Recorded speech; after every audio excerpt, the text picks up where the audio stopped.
Hey everybody, Dom Nicastro, managing editor of CMSWire here with new CMSWire contributor Jim Radzicki, CTO of TELUS International. Hey Jim, how you doing?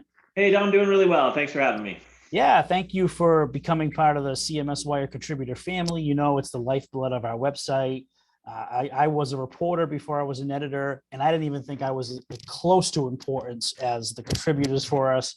You know, you folks are in the trenches, living, breathing this stuff every day, and customer experience and dealing with the customers and their challenges, producing customer experiences. So happy to have you on board. You know, with that said, being new, why don't you tell our listeners at CMS Wire, about your role and your company?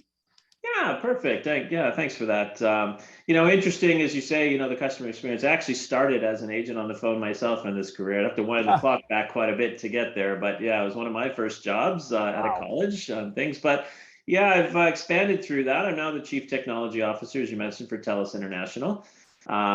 We as an organization, we like to simplify it by saying we design, build, and deliver digital customer experience solutions for the brands. And I particularly focus on the technology portions of those solutions. So really looking for exactly what we're going to talk about, automation in the space, AI in the space. How do we enable these team members to give the best customer experience to their clients? Yeah, did I get that right? Did you say you were a call center rep back in the day? Back in the day, yes. As a matter of fact, I know you're East Coast guy yourself. I was on one of the East Coast telecom company things there. But yes, I used to, back when they used to, when people got their long distance slammed, I would help them get back to their to what they originally were in, and that was my job to answer the phone for them back then. So can we see you, Jim, in any one of those cheesy stock photos of like an agent on the phone kind of thing? Did they take that photo so we can use Yeah, it maybe back when I 2022? had more hair, they might have put me in there. I'm not sure I qualify for the graphics these days with those though. I But know.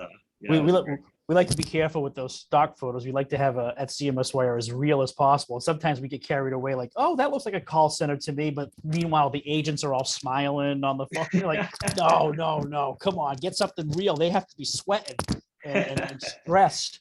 It is, Um, I will say, it's one of the tougher jobs you don't think about, but man, can you learn a bunch of really good communication skills and stuff like that through it. And I yeah, think it's been a key for where I am and in bridging the technology gap for sure. So great place for sure. yeah. Well, we didn't plan to start there, but I want to ask you, since Sure. you lived it, Yeah.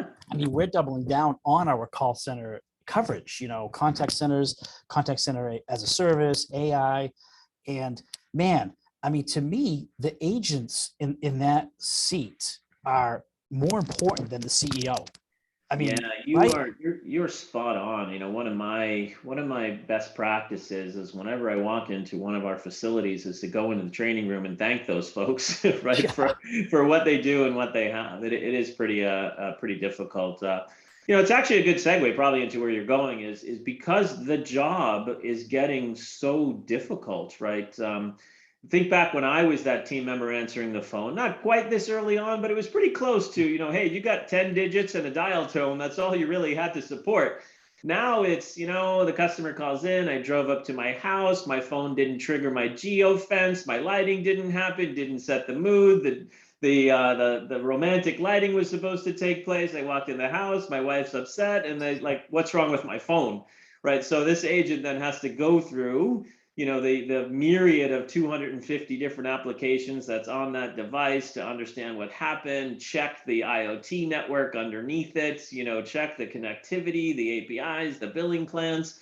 It's impossible to do that without some sort of technology augmentation, right? So it literally is no longer a nice to have to say, hey, I want to put up this bot to help my agent. It has to be there because of the integrated environment in which we're operating in. So yeah, my job back then now seems like it was easy, compared to what we're asking these folks to do. So Yeah. And then you think about it. Now we have our AI friends, right, to help these call center agents and like coworkers. But the way I think of it, Jim, is, you know, if you were hiring someone to represent your brand 24 hours a day to everyone on the planet, in other words, a bot, yeah, you would vet that employee. If that was a human, you would have 2 years of interviews, right, before yeah, you roll out that person. It is such an important, dynamic for these brands to be able to infuse AI and actually speak for the brand consistently, because that's just as important as customer experience professional as an actual customer experience professional, Yeah, you're spot on. Yeah. Yeah, as you think through, and that's one of the I think mistakes that some newcomers to using the technology get into. They feel like, oh, this is great. I get this digital coworker, I drop it in a seat where an agent used to sit, and then I walk away from it because it just does its thing. It will require, care and feeding. It will require the constant training and such. The environment in which, just like people operate in, the environment changes. The environment to which this bot is operating in is changing. You can, leverage machine learning to try to get it to learn on its own. Like, the last 3 customers asked me a question I didn't know the answer. The bot is saying this, right? Okay, let me conference in a supervisor, hear the answer, and then poof, it learns the answer itself as an extreme. Or more common, at the end of the day, an operations person on the program goes in and says, hey, what was kicked out of the bot? Let me update the bot. So tomorrow they're not. And that is a constant, and again, yet another change to the human operator. They have to be a little digital savvy, right? It's not hard, but you got to say, hey, I no longer do this as a one-off. This is now part of my job to teach this digital coworker every day how to get better and better at what they do. Yeah, and exactly. Infusing AI into CX is such, it has so many layers to it, and your column, paints that nicely. Talks about the growing use of AI in CX, and particularly, I think one of the strong points of the column is giving some tips on starting points, because I think a lot of brands and CX professionals are like, all right, we want to do this with the use cases there. How do we actually get started? So why don't you give our listeners sort of one tip on just getting started? There's probably the place people don't think to start, but I think is a wonderful place to go, is augmenting your existing team members with AI. So it's difficult to predict, did I get a customer facing bot or a customer facing digital coworker?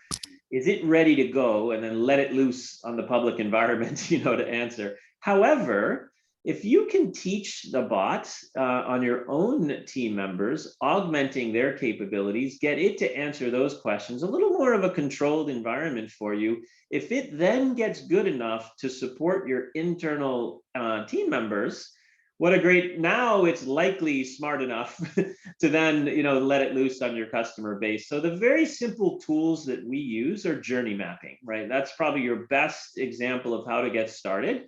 If you can do it yourself, or if you need some help, those are the kind of things we do, which is a customer journey map, a system journey map, an employee journey map. Those are the first 3 tools you go after, which is, what are my customers experiencing today? And is that the experience I want them to have with the bot? What systems do they have to access? Can I get the bot to access the same things?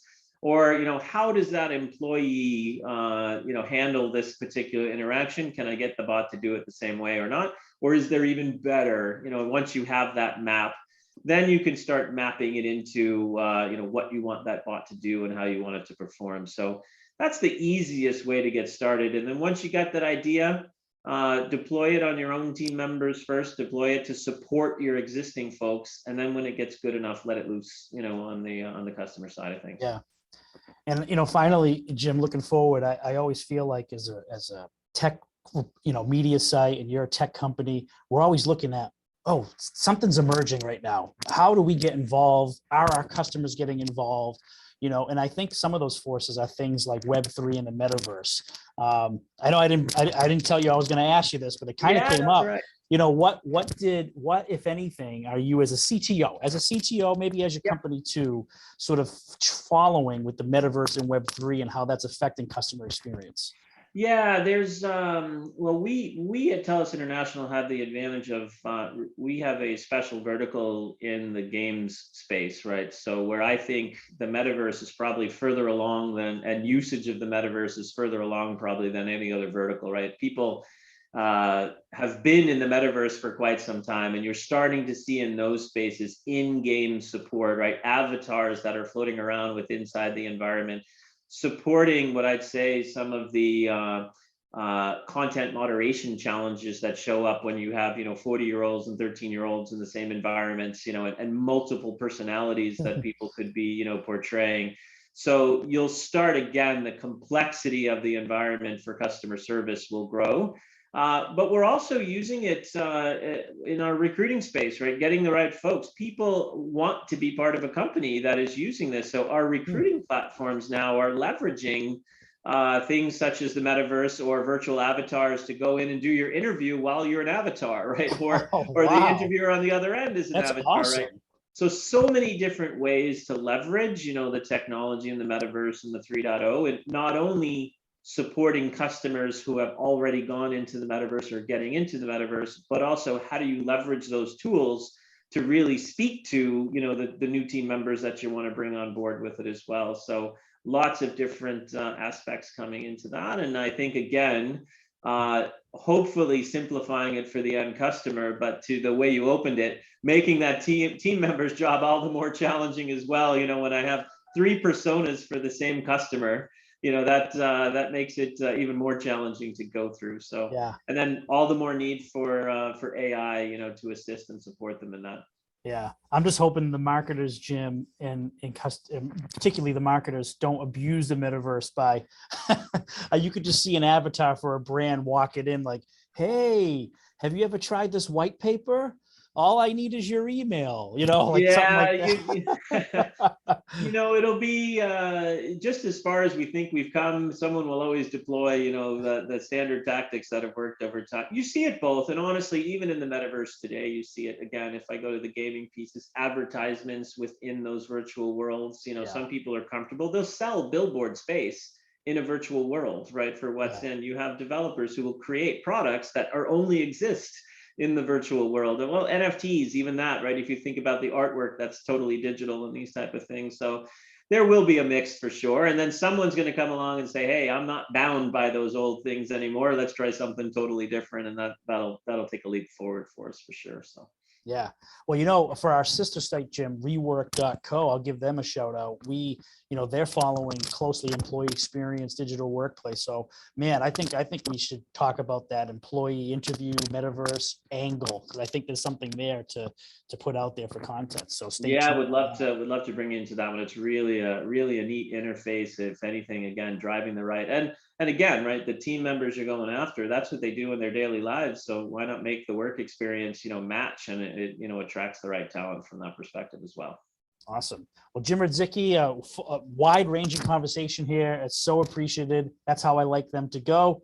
CTO of TELUS International and CMSWire contributor now. We're looking forward to when you get some inspiration, some more columns down the road.